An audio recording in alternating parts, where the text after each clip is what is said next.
The sunlit street was buzzing with whispers when Karen pointed to my garage, declaring it a disgrace. Neighbors laughed, phones recording, convinced I was about to be humiliated. She ordered me to open it, mocking my silence as weakness.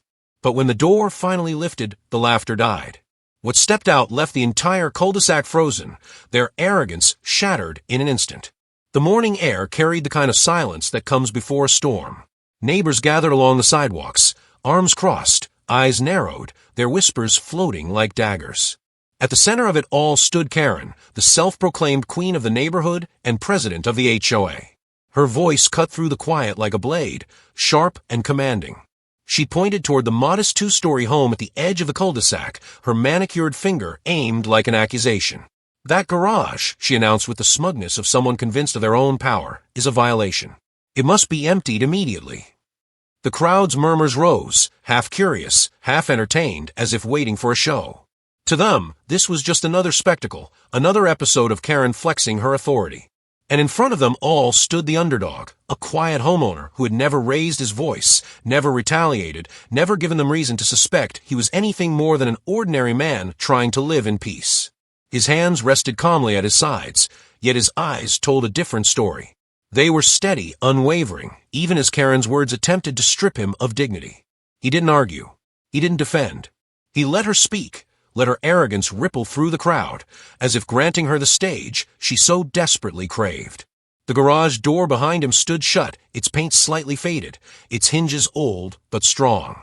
To Karen, it was nothing more than an eyesore, a blemish in her vision of suburban perfection. To the neighbors, it was a mystery, a locked door that had fueled gossip for months. Why was it always shut? What was he hiding? Karen fed off those questions, turning whispers into fire. "If you've got nothing to hide," she sneered loudly enough for everyone to hear, "then open it. Show us. Or better yet, empty it now." The underdog remained motionless, his quiet presence only fueling her irritation. The neighbors leaned in, sensing tension thickening like storm clouds. The injustice of the scene lay heavy in the air, a man cornered, his privacy violated, his dignity challenged in broad daylight. Karen smirked, pacing with the arrogance of a ruler in her court. "This is not just about you. It's about all of us. This community deserves transparency. You've been allowed to do as you please for far too long. Today, that ends." Her words carried the rhythm of finality, the certainty of a verdict already delivered. To the crowd, it seemed like a victory march, Karen once again establishing control. But beneath the surface, there was an unease, a flicker in the air that none could name. The homeowner's silence became the most unnerving part of the confrontation. No outrage, no protest, just calm composure, as if he knew something they didn't. His gaze swept the faces around him, the curious, the mocking, the judgmental, and settled back on Karen with an expression that wasn't defiance but patience. And yet, Karen mistook patience for weakness. She leaned closer, her voice dripping with mockery. "Empty the garage, or we'll have it handled ourselves. You don't get to hide behind locked doors in this community." Gasps followed her words, whispers swelling into excited chatter. The balance of power seemed set, Karen towering, the underdog shrinking, the crowd ready to watch another humiliation unfold. But what none of them realized was that the silence wasn't submission. It was the calm before a revelation. The garage they mocked was not a place of clutter or shame. It was something else entirely, something none of them were prepared to face. As Karen took one final step forward, smirk curling across her face, the underdog's eyes remained steady. He wasn't just guarding a garage. He was guarding the truth. And when that truth finally broke free, the very ground beneath their arrogance would tremble. Behind the calm eyes of the man Karen mocked stood a history no neighbor could guess. To them, he was simply the quiet guy at the end of the cul-de-sac, a man who paid his dues late, who rarely attended HOA meetings, who kept to himself. They whispered about him in driveways and at backyard barbecues, inventing stories to fill the gaps of their ignorance. Some said he was reclusive. Others said he was lazy. But the truth, buried beneath layers of sacrifice and secrecy, was far more complicated. Years earlier, he had lived a very different life. Not in suburban silence, but in shadows most civilians never even imagined. He had seen cities at dawn through armored glass, felt the weight of classified files pressed into his hands, and carried burdens he could never share at dinner tables or block parties. He had given decades to service that demanded absolute loyalty, service that took him away from birthdays, from family milestones, from the rhythm of ordinary living. To protect others, he had forfeited pieces of himself. When retirement came, it wasn't gilded with celebrations. It came with scars, invisible ones etched into memory. He moved into this quiet neighborhood not to hide, but to breathe. He wanted nothing more than to build a life of stillness, to water his small lawn in the evenings, to let the quiet hum of cicadas replace the roar of distant conflicts. Yet peace, it seemed, was never allowed to sit undisturbed. The neighbors didn't know that the faint lines on his face came not from age alone, but from nights of sleepless vigilance. They didn't know that his steady hands had once guided operations that changed outcomes no newspaper ever printed. They didn't know that behind the locked garage door lay not clutter or shame, but a lifeline to the world he once served, files, equipment, and unmarked cases stored not for vanity, but because certain responsibilities never truly ended. Karen's arrogance struck at the very thing he had sacrificed so much to protect, his dignity. She didn't see him as a man who had carried weight beyond imagination. To her, he was a nuisance, an obstacle to her perfect neighborhood. She mocked his silence, misinterpreting it as weakness. And the crowd, swayed by her theatrics, fed her fire with approving glances. But humiliation wasn't new to him.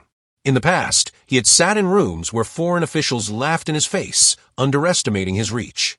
He had endured being called insignificant, unthreatening, irrelevant, only to later watch those same voices falter when truth revealed its teeth.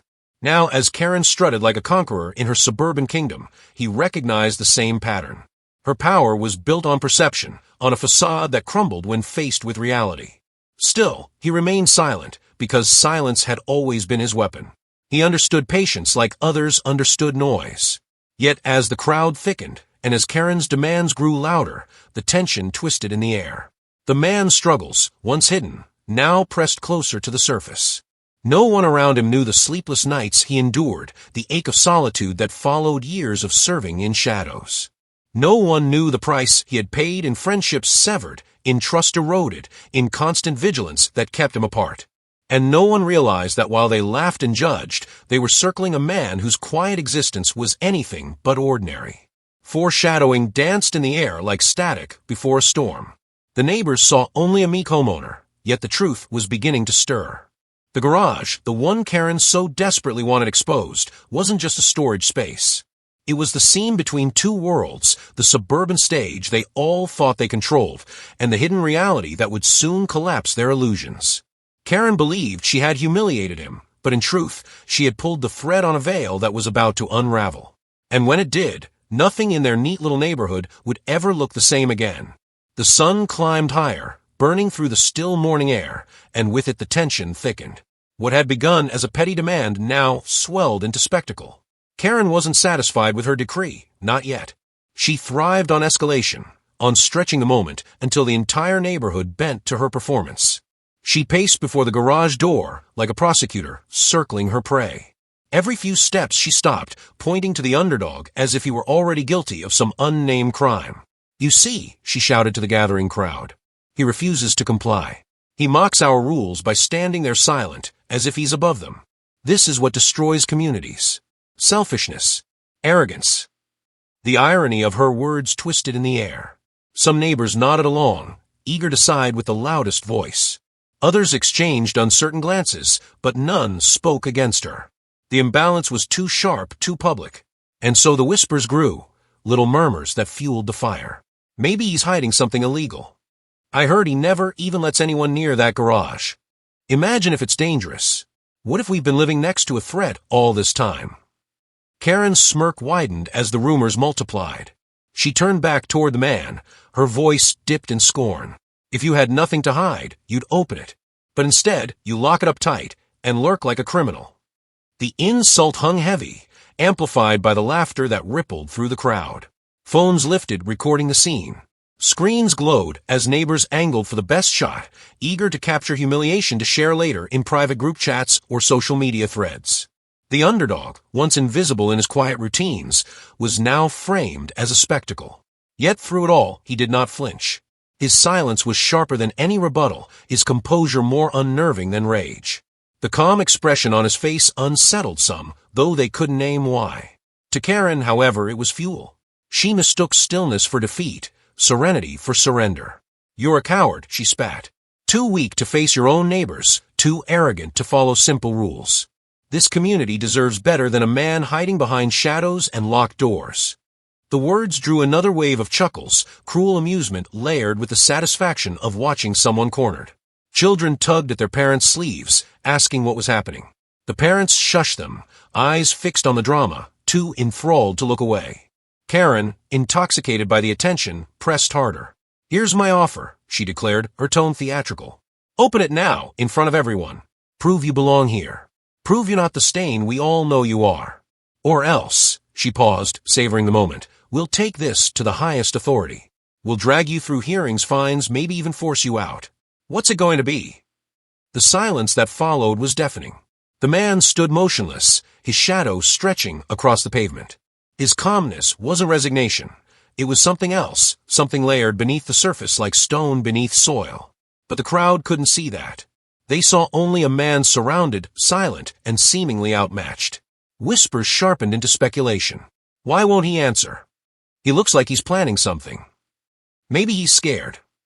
Every phone recording, every mocking laugh, every whispered judgment coiled tighter around the scene, weaving it into a trap of humiliation. The underdog stood at its center, unmoving, while Karen raised her chin in triumph. To anyone watching, it seemed the balance was settled. She had the numbers. She had the stage. She had the crowd's laughter at her back. The man had only silence. But silence has a weight of its own. And in his silence, there lingered a quiet storm that no one recognized. Yet, the garage door loomed behind him, faded and unremarkable, but it might as well have been a curtain waiting to rise. Every insult, every laugh, every whispered suspicion pulled them closer to the edge of a revelation they weren't prepared to face. And when that door finally opened, it wouldn't just answer their questions. It would shatter their illusions. The moment teetered on the edge of collapse. Karen stood with arms folded, savoring her performance, convinced she had stripped the quiet man of every shred of dignity. The crowd, restless and eager, leaned in for the finale. Phones hovered higher, waiting to capture the final humiliation. But then, without a word, the man turned. His hand moved toward the garage door, slow, deliberate, unhurried. Gasps spread like wildfire. At last he was yielding. At last, Karen would have her proof. "Finally," she muttered, her voice dripping with victory. "Now everyone will see." The lock clicked, a small metallic sound that seemed to echo louder than it should. The hinges groaned as the door began to rise. A thin line of darkness widened, sunlight spilling across the concrete floor. The crowd leaned forward, necks craning, breaths held. And then silence. Not the silence of boredom, but the kind that descends when reality collides with expectation and annihilates it. The garage wasn't filled with clutter. It wasn't packed with dusty boxes or hidden contraband. Instead, standing shoulder to shoulder in perfect formation, were men and women in dark tactical uniforms. Their jackets bore bold letters that froze every whisper in the air. FBI. The agents stepped forward, boots striking the ground in measured rhythm. Their presence swallowed the cul-de-sac hole. Sunlight glinted off the insignias on their chests, off the radios clipped to their vests, off the weapons holstered at their sides. Karen's smirk collapsed, drained from her face like color bleeding from a painting. Her lips parted, but no sound followed. She staggered a step back as the truth crashed over her in waves too heavy to withstand. The neighbors stood frozen, their laughter caught in their throats, their phones trembling in hands suddenly too unsteady to hold them. The recordings continued, but no one dared speak. The spectacle had turned, and now they were the witnesses, not to humiliation, but to revelation. The quiet man stepped aside, his posture still calm, still composed. Only now did his silence make sense. He hadn't been weak. He hadn't been hiding shame. He had been guarding something larger, heavier, more powerful than anyone there could have imagined. One of the agents gave him a sharp nod, a gesture heavy with respect. It was brief, almost imperceptible, but enough to tell the world that this man wasn't their subordinate, he was their superior. The shift in power was instantaneous. Karen, once inflated with arrogance, now stood deflated in the shadow of her own ignorance.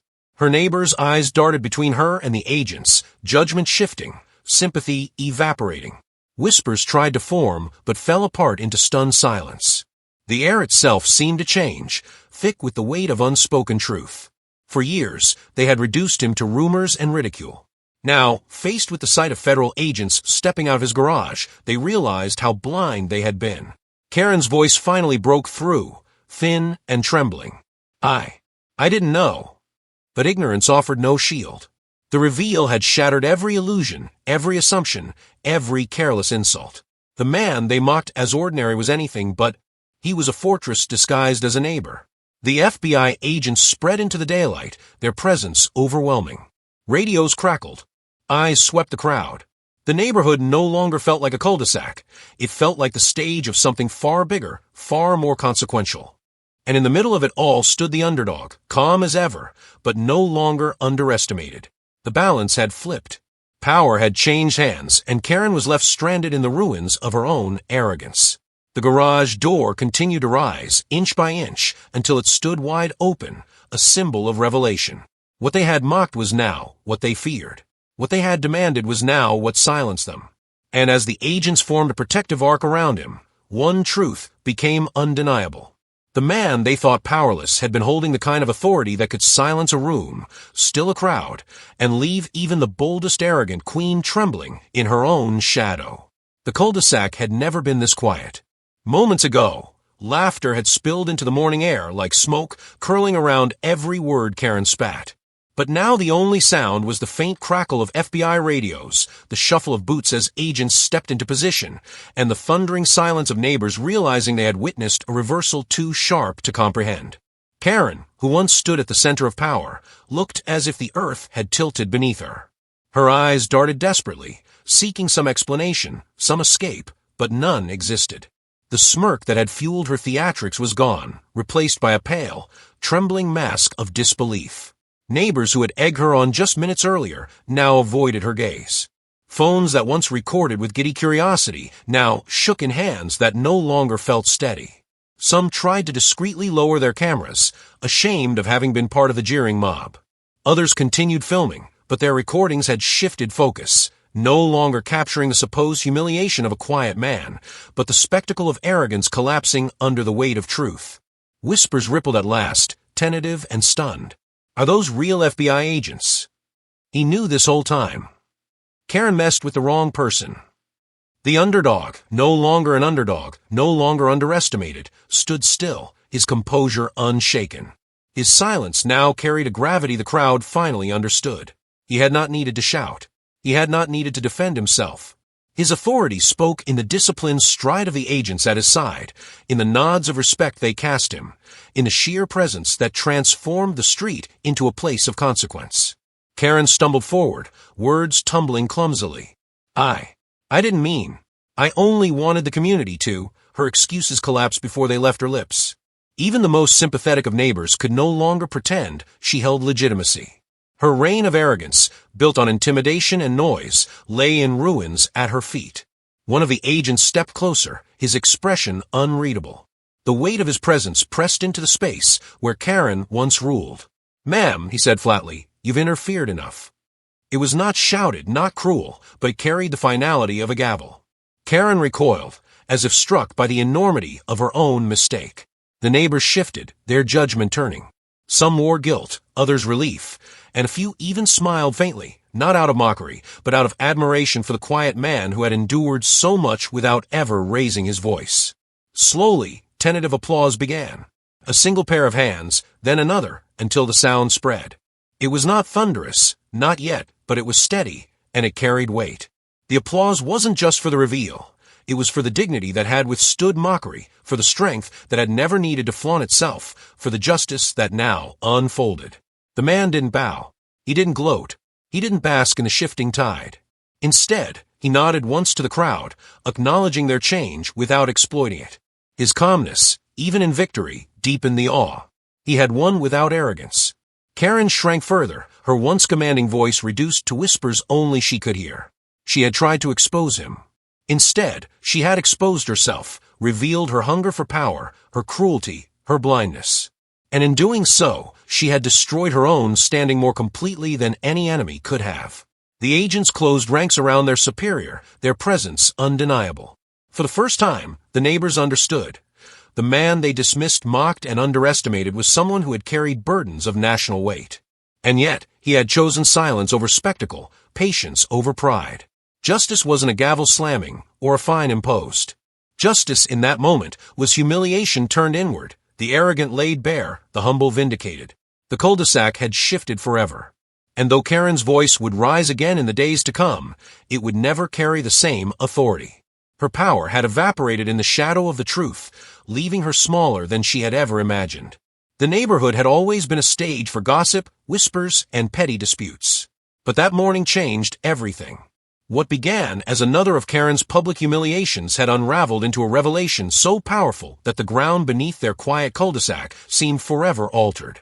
The man who once blended into the background, known only for his silence and mystery, now stood as the center of gravity. Neighbors who had avoided eye contact with him in the past now couldn't look away. Their gazes carried something new. Not suspicion, not mockery, but respect. Some were even ashamed, unable to reconcile how quickly they had joined the laughter against him. Karen, pale and trembling, lingered on the edges of the crowd. The authority she had wielded like a weapon was gone, stripped from her in a single moment. Her allies, those who once cheered her tirades and mimicked her smirks, avoided standing near her now. They shuffled awkwardly, stepping back as though her arrogance had become contagious. For the first time, Karen found herself alone. The agents, still standing in perfect formation, kept their quiet watch. Their presence turned the cul-de-sac into hallowed ground, their respect for the man unspoken but undeniable. Every nod they gave him, every subtle glance of acknowledgement, told the neighbors what no speech could. He wasn't simply one of them. He was something greater, someone whose silence held more weight than all of Karen's noise combined. Children clutched their parents' hands, eyes wide with awe. Some whispered questions, their voices hushed. He works with the FBI. Was he protecting us this whole time? The parents, once complicit in Karen's judgment, now struggled for words. They had no easy answers, only the uncomfortable realization that the man they mocked had likely sacrificed more for their safety than they could ever repay. Slowly, neighbors stepped forward, not with arrogance or demands, but with tentative gestures of respect. A nod here, a quiet word of apology there. The shift was subtle but unmistakable. The tide had turned, and with it, the way they saw him. He wasn't the quiet man at the end of the cul-de-sac anymore.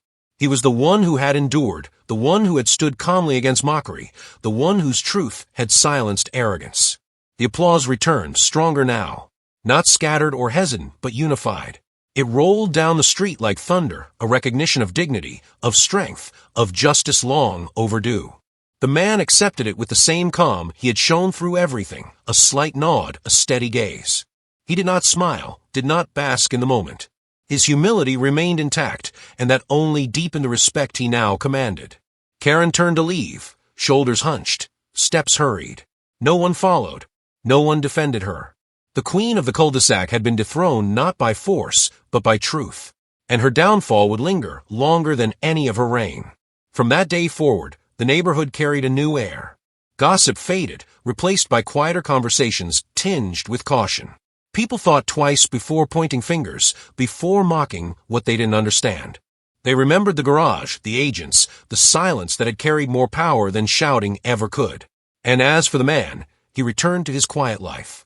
He still watered his lawn in the evenings, still moved through his days with calm routine. But now, when neighbors passed, they nodded with respect instead of suspicion. Some waved. Some stopped to greet him. The veil of ignorance had been lifted, and in its place stood recognition. The underdog had become something greater, not a hero in his own eyes, but a reminder in theirs. A reminder that silence is not weakness, that humility can carry the deepest strength, and that true power doesn't need to boast. The cul-de-sac would never forget the day arrogance fell, and dignity rose in its place. The street eventually emptied, but the weight of what had unfolded lingered like an echo that refused to fade. Neighbors returned to their homes, carrying with them the memory of silence breaking arrogance, of dignity dismantling pride. Yet even as the crowd dispersed, the story of that morning had already taken root, not just in their cul-de-sac, but in the deeper corners of conscience. For what they had witnessed wasn't simply a clash between an HOA president and a quiet homeowner. It was something larger, something that whispered truths into the marrow of those who had stood there. They had laughed at silence. They had mocked patience. They had mistaken humility for weakness. And in doing so, they revealed not the underdog's flaw, but their own. The quiet man had endured what many could not: ridicule, suspicion, isolation. He had borne it not with anger, but with stillness. And when the moment came, he revealed not vengeance, not cruelty, but truth. His power was not in crushing others beneath his heel, but in standing firm until arrogance collapsed under its own weight. That is the lesson that remained. Never underestimate anyone, for you cannot see the storms they have weathered or the burdens they have carried. Respect is not about appearances, not about titles or loud declarations. Respect is about dignity, humility, and the invisible sacrifices that too often go unseen. True power, they realize, does not shout. It does not demand recognition. It does not need applause. True power is silent, patient, steady, like stone resisting the tide, like steel hidden beneath modest wrapping. The man they dismissed had been proof of this. He had held an authority so vast it could silence a crowd, and yet he never used it for vanity. That restraint, that humility, was what made him powerful beyond measure. And honor? Honor is not given, is not claimed by arrogance or forced by fear. Honor is earned through sacrifice, through service, through choices that place others above oneself. That was the truth that walked out of the garage that morning. Honor had been living among them all along, disguised as a neighbor they thought beneath them. Karen's downfall was not just hers. It was a mirror, reflecting the danger of arrogance, the fragility of false power. She had believed control was in volume, in intimidation, in forcing others to bow. But her collapse showed the opposite. Power built on noise shatters when faced with quiet truth. And so the cul-de-sac changed. People greeted one another differently. They measured their words more carefully.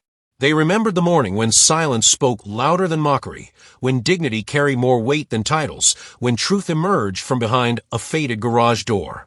The story became legend in whispers. Parents told their children, don't judge too quickly. Don't laugh at the quiet ones. Neighbors who once avoided the man now tipped their hats, not out of fear, but out of respect. And though he never sought recognition, it followed him like a shadow, a reminder that his life carried lessons too important to ignore. To those who were there, goosebumps rose whenever they recalled the sight, the garage rising, the letters FBI gleaming, the smugness on Karen's face evaporating in an instant. It wasn't just a reveal. It was a reckoning, a reminder etched deep into memory. And so the story closes, not with thunder, not with applause, but with truth. Never underestimate the quiet ones. Respect is not about appearances. True power is silent.